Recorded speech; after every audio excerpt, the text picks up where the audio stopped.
Welcome to the Stop Over Drinking and Start Living podcast, where high-achieving, goal-oriented rebel women come to learn how to live a vibrant and fulfilling life without requiring alcohol to get through it. No labels, no judgments, no saying you'll never drink again. Just real proven methods to help you stop rebelling against yourself with alcohol so you can drink less and do more. I'm your host, Angela Mascenik. Let's dig in.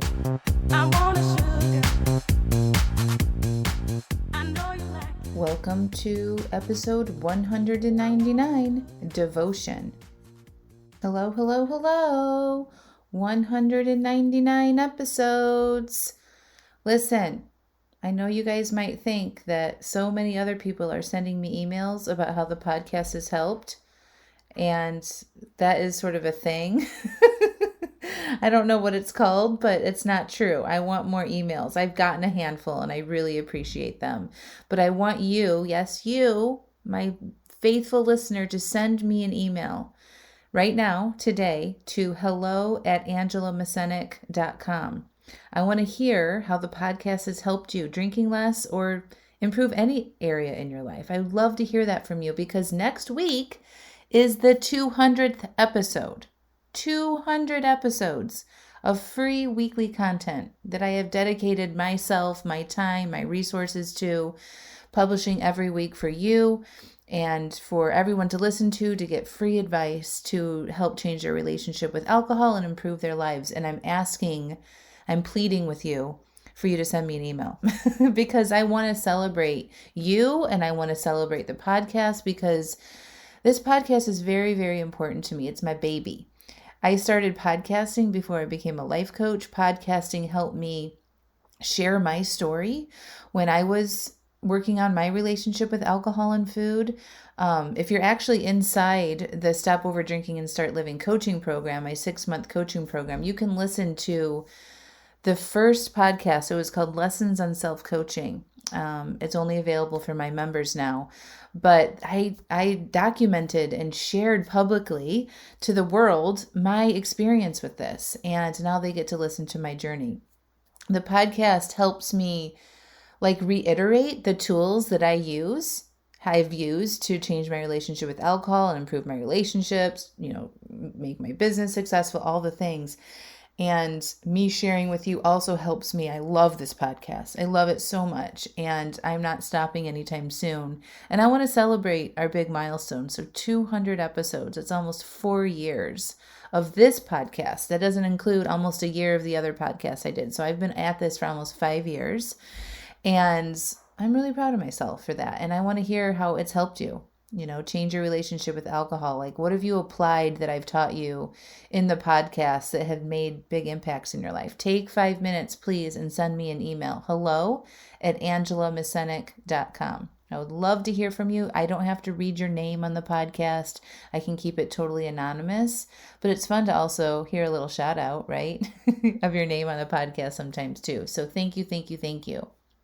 So this week I want to talk about devotion. Isn't that a cool word? Devotion. I think I was watching a movie or something and this word popped up. I don't remember where it came. I'm like, whoa, that's a powerful word. Devotion, right? I pulled up the old Googles and found the definition for devotion. It's love, loyalty, or enthusiasm for a person, activity, or cause. And then they give an example in a sentence. His courage and devotion to duty never wavered. So when I think about the word devotion, it brings up how devoted we are to doing things a certain way. And for many of you, that's doing things a certain way and devoted to your wine and saying how much you love your wine. And we're really devoted to making sure we get our alcohol, right? And when I think about my own history with alcohol, I was for sure devoted to it. I was talking about that in the Wine Free Workweek Challenge that's happening this week.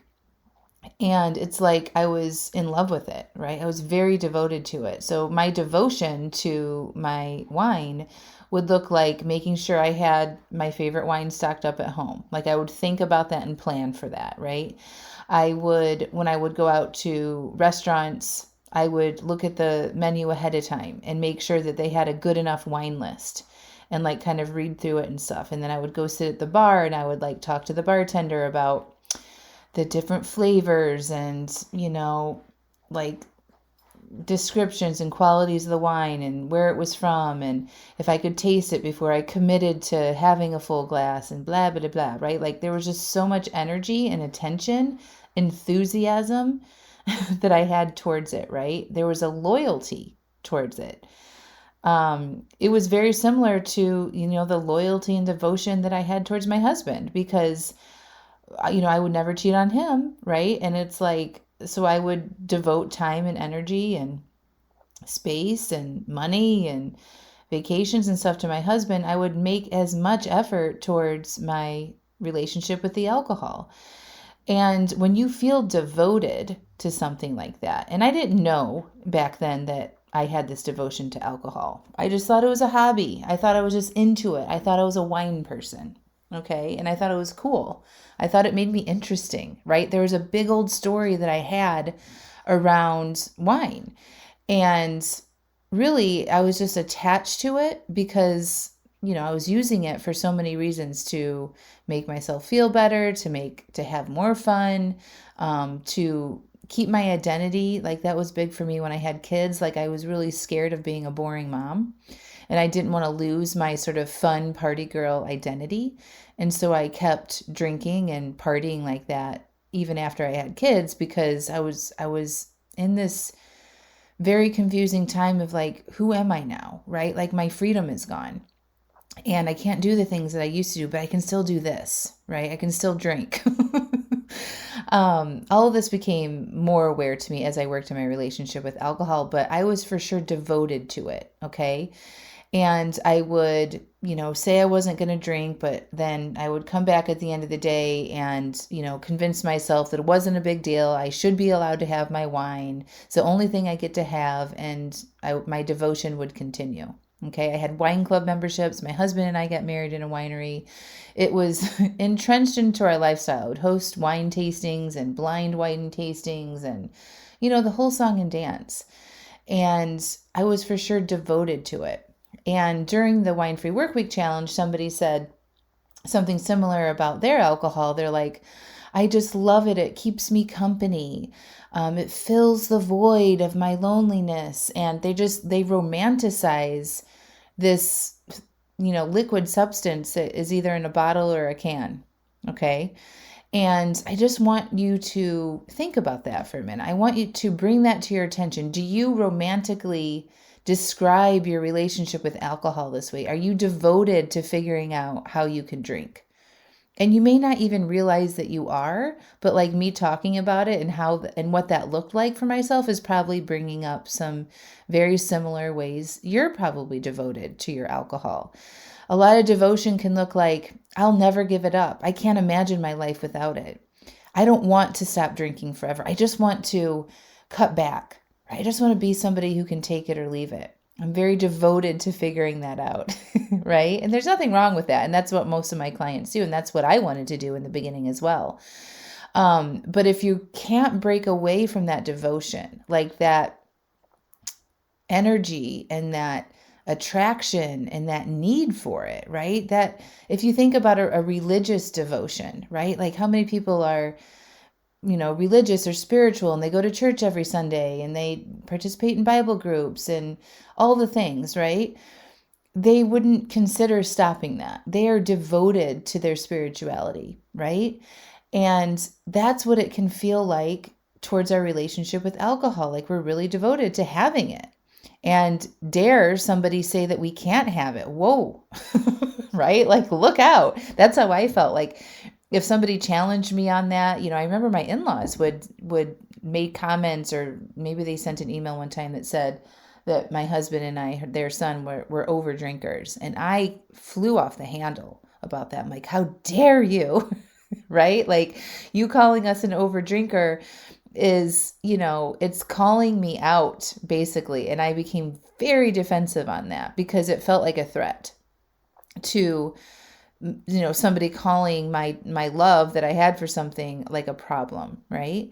And so I just want you to think about your devotion to alcohol and what would it be like. So now we recognize this loyalty and enthusiasm that we have for our alcohol, right? What would it be like to have that energy and that devotion to something that was good for you? Or maybe you had that energy and that devotion to yourself. Like, what if you loved yourself and you never gave up on yourself and you made time for yourself every day and you exercised and you got enough sleep and you took care of yourself and you washed your face before you went to bed at night and you didn't drink all the time and you were devoted to giving yourself the best opportunity at life? Like, what would that be like? What would that look like for yourself? I promise you that's possible because that's what I have now, even though I was devoted to my relationship with alcohol. The energy behind that devotion towards alcohol and food has been flipped now to I'm devoted to helping people, for sure. Like, I am devoted to that because I know personally what the struggle is like and being stuck there for a very, very long time. And I know what's on the other side of that and what is possible. And I will probably go until my dying day and reaching out to people and offering them a different way to do it. Okay. I am for sure devoted to that. And so my devotion to it is evident, right? I have next week, 200 podcast episodes, right?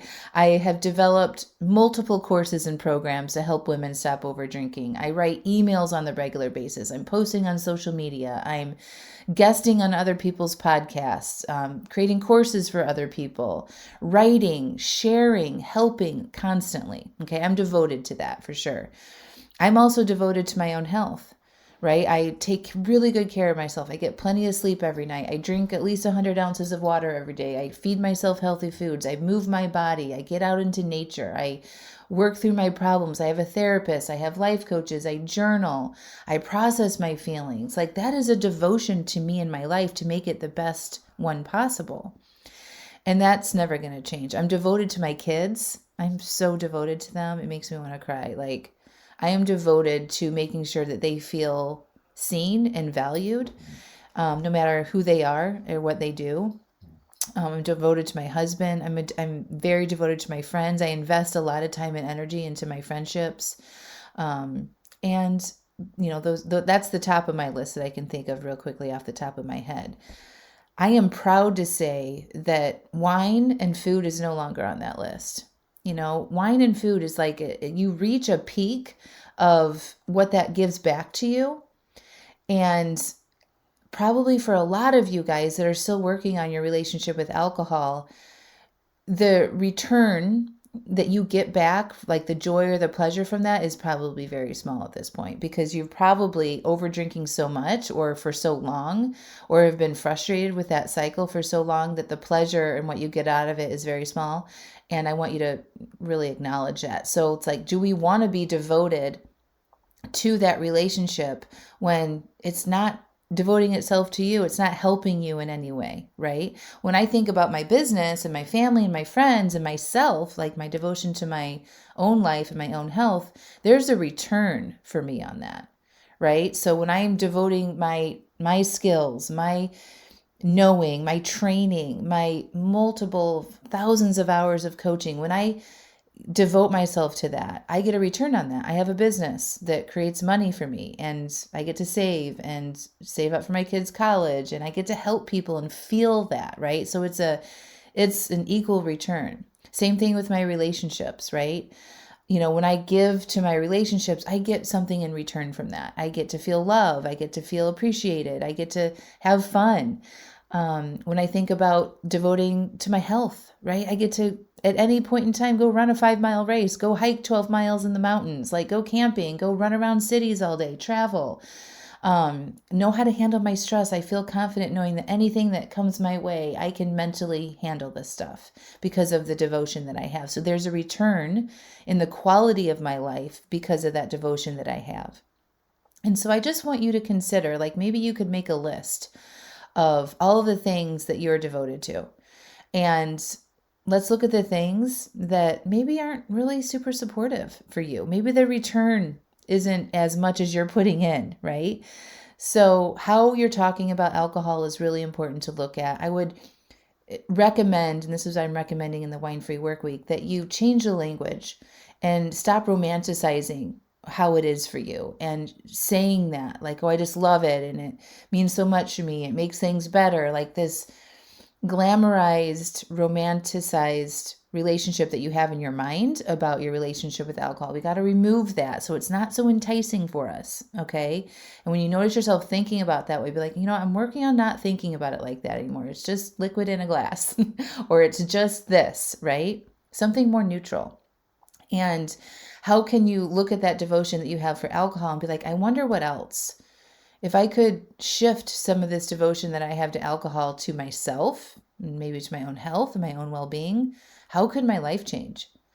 And maybe write that down in your journal. Answer that question for yourself. And I think you'll be surprised about what comes up for you, like what you could be missing because you're so devoted to your relationship with alcohol. I know, because I'm way on the other side of it now, that I would have missed all of this. I would have missed getting ready to celebrate 200 episodes of a podcast called Stop Over Drinking and Start Living. I would have missed my coaching business and helping hundreds of women change their lives and drink less, connecting more with my family, having, relationships all over the world, having more fun, having more adventure on my life, had I not been willing to let go of the devotion that I had with alcohol. And I can help you do that, friends. We are actively right now enrolling in Stop Over Drinking and Start Living. We have a welcome call this Saturday for all new members. So if you want to apply, now is a great time to do it. We also have another new welcome call for new members next month in November. So joining anytime in the next few weeks is perfect. Get the support from me, get through the holidays, kickstart 2023 in the best way possible, and devote some time and resources to yourself. You deserve that. So click through, and there will be a link in there that says apply to join the Stop Over Drinking and Start Living program. And watch the 3 videos, though, before you apply, and make sure you fully understand what the program is, and then fill out your application. That comes directly to me. I review every single application that comes through, and you will know very quickly, usually within a few hours or the next day, if you're approved to join, and then we will onboard you. And you can join the program, and you can get regular daily support by me and the materials that I've developed for the program that will help you take you where you are with your relationship with alcohol to where you want to go, and helping you be the master of that and be in charge of what that journey looks like, and helping you make your own decisions around that, and having my support and my coaching and my guidance and my materials along the way. All right, my friends, I love you all so much. Thank you for being here. Don't forget to send me that email about how the podcast has helped you. hello@angelamascenik.com. And I will talk to you all next week on the 200th episode. Bye.